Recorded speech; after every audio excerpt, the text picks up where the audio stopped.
राज्यात 17 मतदारसंघांमध्ये स्थानिक स्वराज्य संस्थांमधून लढवल्या जाणाऱ्या विधान परिषद निवडणुकांचं बिगुल वाजलंय आणि राज्यात उमेदवारी अर्ज मागे घेण्याच्या दिवशी हाय व्होल्टेज ड्रामा सुद्धा पाहायला मिळाला। 17 पैकी 6 ठिकाणी निवडणूक बिनविरोधही झाली। जिथे महायुती महाविकास आघाडीला शह देऊ पाहत होती, तिथे याच निवडणुकीत महायुतीमध्ये ऑल इज वेल नसल्याचं चित्र दिसलं आणि याला कारण ठरलं ते म्हणजे नाशिक विधान परिषद मतदारसंघ आणि महायुतीचे 2 दिग्गज मंत्री, भाजपचे संकटमोचक गिरीश महाजन आणि शिवसेनेचे चाणक्य उदय सामंत। नाशिकमधली बंडखोरी शमवण्यासाठी हे दोन्ही नेते एकाच दिवशी नाशिकमध्ये दाखल झाले होते, पण दिवसभरात या दोन्ही नेत्यांनी एकमेकांना भेटणं पूर्णपणे टाळलं। महायुतीचे 2 मोठे मंत्री एकाच शहरात असूनही एकमेकांना भेटले नाहीत। मग प्रश्न पडतो, महाजन आणि सामंत यांच्यात खरोखरच दुरावा निर्माण झालाय की यामागे नाशिकच्या बंडखोरीचं कोणतं मोठं राजकीय रहस्य दडलंय? आजच्या या व्हिडिओमध्ये आपण याचा सविस्तर आढावा घेणार आहोत, त्यामुळे व्हिडिओ शेवटपर्यंत नक्की बघा। नमस्कार, मी कोमल आचरेकर आणि तुम्ही पाहत आहात महाराष्ट्र टाइम्स ऑनलाईन।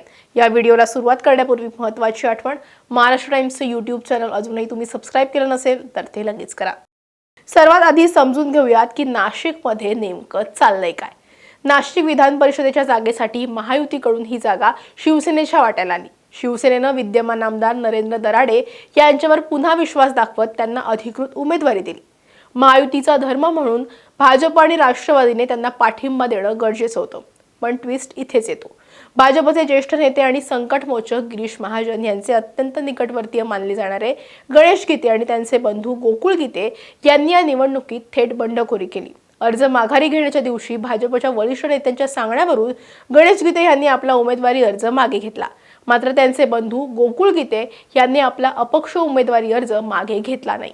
गोकुळ गीते यांची बंडखोरी इतकी तीव्र आहे की त्यांनी स्पष्ट केले की ज्यांनी माझ्या वडिलांचा किंवा कुटुंबाचा एकेरी उल्लेख केला त्यांच्यासाठी मी कोणत्याही परिस्थितीत माघार घेणार नाही। एका नगरसेवकाशी बोलताना नरेंद्र दराडे यांचा मुलगा कुणाल दराडे यांनी गणेश गीते आणि गोकुळ गीतेचं काय, त्यांचा बाप येऊन माघार घेईल असं वक्तव्य केल्याची ऑडिओ क्लिप होती आणि त्यामुळे गोकुळ गीते संतापले आणि नॉट रिचेबल झाले।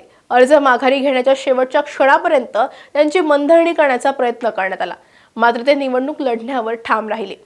619 पैकी 350 मतदारांना माझ्याकडे वळवणार आणि निवडून येणार असा विश्वास गोकुळ गीतेंनी व्यक्त केला। इतकंच नाही तर भाजपचे दुसरे नेते प्रसाद हिरे यांनीही बंडाचं निशाण फडकवलंय।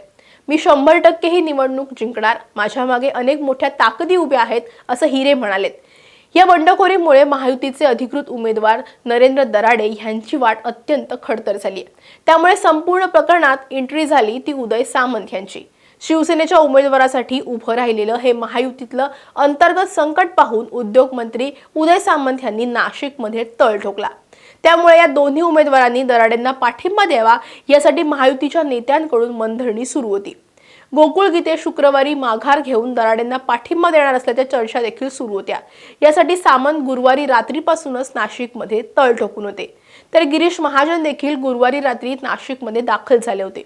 दोन्ही नेते एकत्र येऊन गीते बंधूंची समजूत घालतील अशी अपेक्षा होती, परंतु सामंत आणि महाजन यांनी वेगवेगळ्या ठिकाणाहून सूत्र हलवत गोकुळ गीते आणि प्रसाद हिरे यांच्याशी संपर्क साधून माघारीसाठी प्रयत्न केले। गीते बंधू हे गिरीश महाजन यांचं ऐकतात हे संपूर्ण नाशिकला माहिती आहे, त्यामुळे सामंत यांनी जाहीरपणे गिरीश महाजन यांना साथ घातली की महाजन साहेबांनी मध्यस्थी करावी आणि गोकुळ गीते यांचं बंड थोपवावं। उदय सामंत यांच्या विनंतीनंतर आणि पक्षाच्या आदेशानंतर गिरीश महाजन हे शुक्रवारी नाशिकमध्ये दाखलही झाले।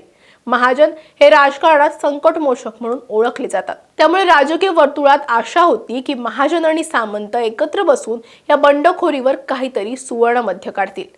पण नाशिकमध्ये जे घडलं त्याने सर्वांच्याच भुवया उंचावल्या। दोन्ही नेते नाशिकमध्ये होते, दोघांनीही गोकुळ गीतेंशी संपर्क साधण्याचा प्रयत्न केला, पण हे दोन्ही नेते एकमेकांना अजिबात भेटले नाहीत। महायुतीचे 2 बडे मंत्री एका शहरात असूनही एकमेकांपासून दूर राहिल्यानं राजकीय चर्चांना उधाण आलं। आता जेव्हा मीडियानं ह्या न भेटण्यावर प्रश्न विचारले तेव्हा दोन्ही नेत्यांनी अत्यंत मुत्सद्दीपणे उत्तरं दिली, पण त्यांच्या उत्तरामधून अंतर्गत नाराजी स्पष्टपणे जाणवत होती। गिरीश महाजन यांनी यावर अत्यंत साधं स्पष्टीकरण दिलं। ते म्हणाले की आम्हा दोघांच्याही दौऱ्याच्या वेळा या वेगवेगळ्या होत्या, वेळेअभावी आमची भेट होऊ शकली नाही। गोकुळ गीते त्यांच्याशी चर्चा करून आज उद्यामध्ये हा विषय पूर्णपणे मार्गी लावू। माझा आणि उदय सामंत यांचा फोनवरून सातत्यानं संपर्क सुरू आहे। उदय सामंत यांच्याशी विधान परिषदेच्या मुद्द्यावर चर्चा करेत असं त्यांनी सांगितलं। मात्र दुसरीकडे उदय सामंत यांचं वक्तव्य सूचक होतं आणि राजकीय अर्थ काढण्यासारखं होतं। सामंत म्हणाले की राजकारणात समज गैरसमज होत असतात, ते वेळेवर दूर केले तर त्याचे परिणाम दूरगामी होत नाहीत। सामंत यांच्या या विधानावरून हे स्पष्ट होतंय की दोघांमध्ये कुठेतरी खदखद नक्कीच आहे। सामंत पुढे असंही म्हणाले की गीते बंधूंनी स्वतः सांगितलं होतं की आम्ही महाजन साहेबांचं ऐकतो, त्यामुळे मी महाजनांचं नाव घेतलं। मला महाजन साहेबांचं खच्चीकरण करायचं नाही आणि त्यांनाही माझं खच्चीकरण करायचं नाहीये। आम्ही दोघेही महायुतीचे मंत्री आहोत आणि नरेंद्र दराडे मोठ्या मताधिक्यानं विजयी व्हावेत हीच आमची भूमिका आहे। आता या सगळ्यामध्ये प्रश्न पडतो की खरंच वेळ नव्हता म्हणून हे दोन नेते एकमेकांना भेटले नाहीत की यामागे काही राजकीय रणनीती आहे। नाशिकमध्ये शिवसेना शिंदे गट हा सातत्यानं भाजपवर कुरघोडी करत असल्याचा आरोप स्थानिक भाजप नेते करतात। गोकुळ गीते हे महाजनांचे खंदे समर्थक आहेत। जर महाजनांनी त्यांच्यावर दबाव आणून उमेदवारी मागे घ्यायला लावली तर भाजप कार्यकर्त्यांमध्ये चुकीचा संदेश जाऊ शकतो। त्यामुळे कदाचित महाजन ह्या प्रकरणात सावध पावलं टाकताना दिसतात। जळगावमध्ये शिंदे यांच्या शिवसेनेकडून भाजप उमेदवारासमोर बंडखोरी झाली आहे। तसंच नाशिकमध्येही शिवसेनेच्या उमेदवारासमोर भाजपच्या निकटवर्तीयांनीच बंडखोरी केली आहे। त्यामुळे शिवसेना आणि भाजपमध्ये तणाव निर्माण झालाय असं दिसून येत आहे। त्यातूनच दोन्ही नेत्यांनी एकमेकांशी भेटीगाठी टाळल्याचं सुद्धा आता बोललं जाते। त्यामुळे लढाई आता ही केवळ एका जागेपुरती मर्यादित राहिलेली नाहीये, तर ती महायुतीमधला अंतर्गत समन्वय आणि प्रतिष्ठेची लढाई बनली आहे। गिरीश महाजन आणि उदय सामंत यांच्यातील हा तथाकथित दुरावा येत्या काळात महायुतीला नाशिकमध्ये महागात पडणार की दोन्ही नेते वेळीच एकत्र येऊन यावर तोडगा काढणार हे पाहणं महत्त्वाचं ठरणार आहे। महाजन आणि सामंत यांच्यात खरोखरच आलबेल नाहीये का? तुमचं मत आम्हाला कमेंटमध्ये नक्की सांगा। व्हिडिओ आवडला असेल तर लाईक आणि शेअर करा। असेच व्हिडिओ पाहण्यासाठी महाराष्ट्र टाइम्सचं यूट्यूब चॅनल सबस्क्राईब करा। आम्हाला इन्स्टा फेसबुकवरती फॉलो करा आणि हा व्हिडिओ तुम्ही शेवटपर्यंत पाहिलात त्यासाठी धन्यवाद।